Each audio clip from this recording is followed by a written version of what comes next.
صلی اللہ علیہ وسلم کے سارے معجزات میں دو سب سے بڑے معجزات، ایک ہے قرآن اور دوسرا ہے سفر معراج، یہ دو سب سے بڑے معجزے۔ تیسری چیز، صوفیہ فرماتے ہیں حضور صلی اللہ علیہ وسلم پر نزول وحی کا سلسلہ بھی 27 رجب سے شروع ہوا، یعنی 27 رجب کو پہلی وحی نازل ہوئی، یہ بھی بعض بزرگوں نے۔ چوتھی چیز، 27 رجب کی تاریخ وہ تاریخ ہے کہ جس رات اللہ نے اپنے محبوب صلی اللہ علیہ وسلم کے ہاتھوں قیامت تک آنے والی امت کو ایک تحفہ بھیجا۔ تحفہ اللہ مکان سے آئی، دینے والا اللہ، ساتوں آسمانوں کی سیر کر کے زمین پر لانے والے رسول اللہ۔ یہ کون سا تحفہ ہے جی؟ ہنڈور والوں کو پتہ ہی نہیں ہے، پتہ ہوتا تو تحفے کا احترام کرتے، پتہ نہیں ہے اس لیے بیچارے جانتے، جب پتہ ہی نہیں کہ تحفہ کیا ہے تو پھر کیا تحفے کی عظمت پتہ ہوتا۔ نماز کا تحفہ، کون سا تحفہ ہے؟ کچھ لوگ تو سوچ رہے ہو کہ کیا لے کر آئے تھے مجھے تو ملا ہی نہیں ہے، کچھ لوگ یہ سوچ رہے ہو کہ کیا لائے تو مجھے تو ملا نہیں۔ اچھا یہ جو تحفہ میں نے بتایا یہ ملا کہ نہیں ملا؟ ملا نہیں، کیا کیا آپ نے، کیا قدر کی؟ میں کبھی کبھی مثال دیتا ہوں ایسے جلسوں میں، آج مان لیجئے کسی نے بیان کے بعد، مثال دے رہا ہوں مانگنے، کسی نے مجھے ایک پین لا کر دے دی کہ حضرت کی میری طرف سے آپ کے لیے تحفہ، اور میں نے دیکھا وہ پین 20 روپے کی، میں نے منہ بناتے ہوئے ڈانٹتے ہوئے اس سے کہا جان کر میں نے جو پین لگا رکھی کتنے کی ہے؟ 20 روپے کی پین دیتے ہوئے تجھے شرف نہیں آئی؟ بھاگ یہاں سے۔ آپ بتائیے اس کو اچھا لگے گا کہ برا لگے گا؟ وہ سوچے گا میری عقل ماری گئی تھی کہ میں مولانا کو پین لے گیا دے رہے تھے، نہ ہی دیتا تو بہتر تھا، میرا دماغ خراب ہو گیا۔ اسے افسوس ہوگا کہ نہیں ہوگا؟ میری باتیں سن کر اسے برا لگے گا کہ نہیں لگے گا؟ اور میں نے تحفے کی قیمت نہیں دیکھی، ہوتا یہی ہے، تحفے کی قیمت نہیں دیکھی جاتی، تحفہ تحفہ ہوتا ہے۔ میں نے دیکھا 10 روپے کی پین، میں نے شکریہ کہا، جزاک اللہ کہا، میں نے 2 دعائیں دے دی، اس کے بعد میں نے اسی کے سامنے اپنے جیب میں لگا دیا، چلا گیا۔ اتفاق سے 2 سال کے بعد پھر اس عرس میں میرا آنا ہوا اور وہی پین میں اپنی جیب میں لگا کر لے کر آیا۔ اب جس نے مجھے وہ پین دیا تھا 2 سال پہلے، اور مجمع میں وہاں بیٹھا ہوگا، اس کی نظر چہرے پر بعد میں جیب پر پہلے جائے گی، اپنے دوستوں سے کہے گا وہ جو حضرت کو پین لگایا گیا نا وہ 2025 میں آئے، 2026 میں آئے تھے تو میں نے دیا تھا۔ آپ بتائیے اسے اچھا لگے گا کہ نہیں لگے گا؟ اے مسلمانوں، ایک عام انسان کے تحفے کو قبول کر لو، اس کا دل باغ باغ ہو جاتا ہے، اور تحفے کو ٹھکرا دو اس کے دل کو تکلیف پہنچتی ہے۔ آپ بتائیے کوئی تحفہ دبئی سے لے آئے، سعودی سے لے آئے، حج کرنے عمرہ کرنے گیا مکہ مدینے سے لے آئے، آپ کا بیٹا دوست آ رہا تھا بمبئی سے لے آئے، کوئی گیا تھا جاپان وہاں سے لے آئے، آپ کے سامنے اس تحفے کی کتنی قدر ہوتی ہے۔ رسول اللہ 27 رجب کو جو تحفہ لے کر آئے اس جگہ سے لے کر آئے جو کوئی جگہ ہی نہیں ہے، جہاں آج تک کوئی آقا کے سوا گیا ہی نہیں ہے۔ آپ بتائیے اس تحفے کی ہم نے کیا قدر کی ہے؟ جب میرے آقا 27 رجب کو یہ تحفہ لے کر آئے، صدیق اکبر نے اپنے سر پر اٹھا لیا، عمر فاروق اعظم نے سینے سے لگا لیا، عثمان غنی نے اپنی آنکھوں پر رکھا، مولا کائنات نے اپنے لبوں سے چوما۔ یہ تحفہ ہوتے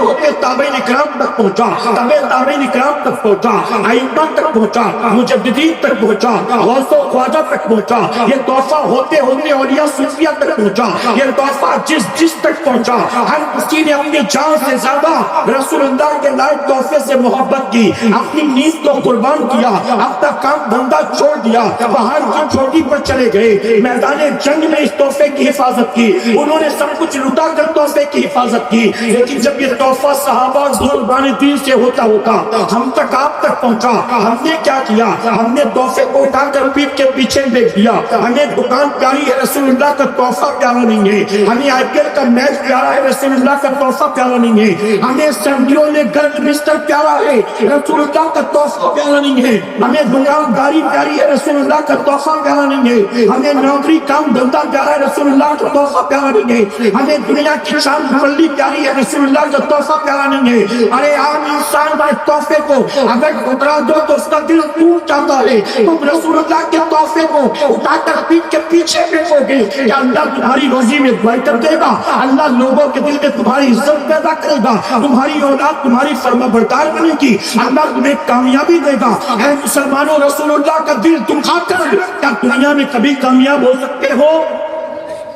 اور رسول اللہ کا دل دکھا کر جب تو دنیا میں کامیاب نہیں ہو سکتا تو کیا آخرت میں کامیاب ہو جائے گا؟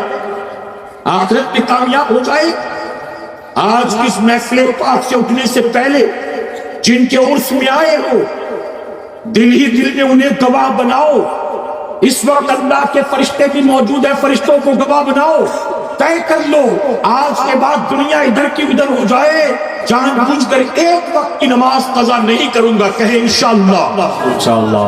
کوئی بہانہ نہیں، کوئی کاہلی سستی نہیں، کوئی ٹال پٹول نہیں، کوئی عذر نہیں۔